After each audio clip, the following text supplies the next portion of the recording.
한일어업협정은 배타적 경제 수역이 겹치는 두 나라가 체결한 국제조약입니다. 양국 어선의 조업기간과 어획량을 분배해 혹시 발생할지 모를 분쟁을 예방하는 역할을 합니다. 어찌된 영문인지 한일어업협정 효력이 2016년 6월 중단됐습니다. 양국 어선도 7년째 상대 EEZ에서 전면 철수한 상태. 황금어장을 잃은 국내 수산업계는 큰 타격을 받고 있는데요. 뉴스레터 모라도가 내막을 알아봤습니다.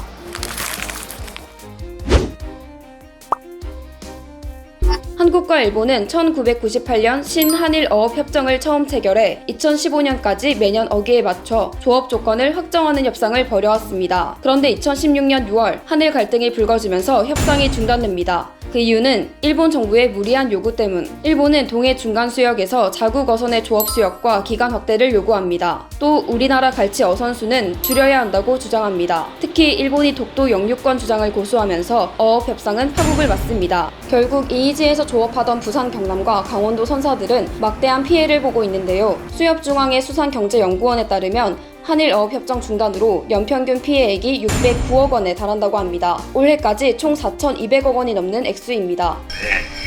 근데 지금 상황에서 어장이 줄어든 거에 대한 어민들이 느끼는 체감은 이제 한국 어민들이 훨씬 더 크죠. 왜냐하면 그쪽 어장은 전통적으로 우리 어민들이 잡던 어장이긴 하거든요. 일본은 아무래도 태평양 쪽으로 나가서 하기 때문에 아마 우리 어민들이 그렇게 피해를 좀 크게 느끼는.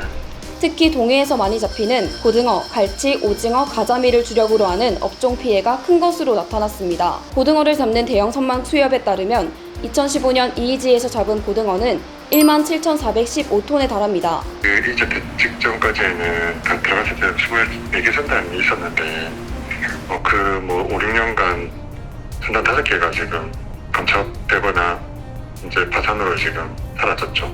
그래서 지금 19개 선단이 있습니다.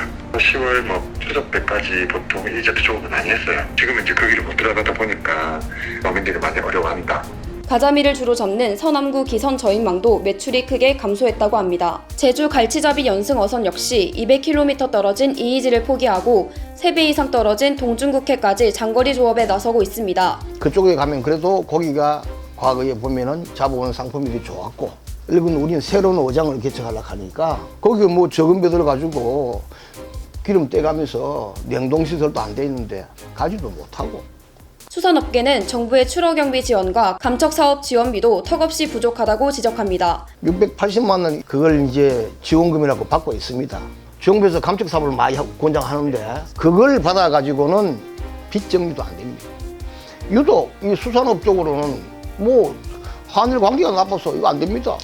라고 IUU라고 해서 불법업이 가능하게끔 하는 보조금에 대한 그런 정책들을 다 폐지하게끔 하고 있어가지고 앞으로는 유류비라든지 이런 지원이 더 줄어들 수밖에 없거든요.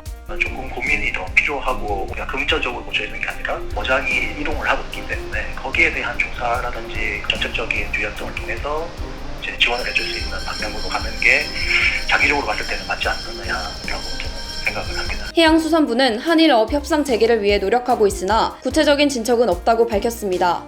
7년째 표류 중인 한일어업 협상. 한일 양국이 적절한 합의점을 찾아 재타결될 수 있을까요? 어민들은 언제까지 속을 끓여야 할까요? 모라노였습니다.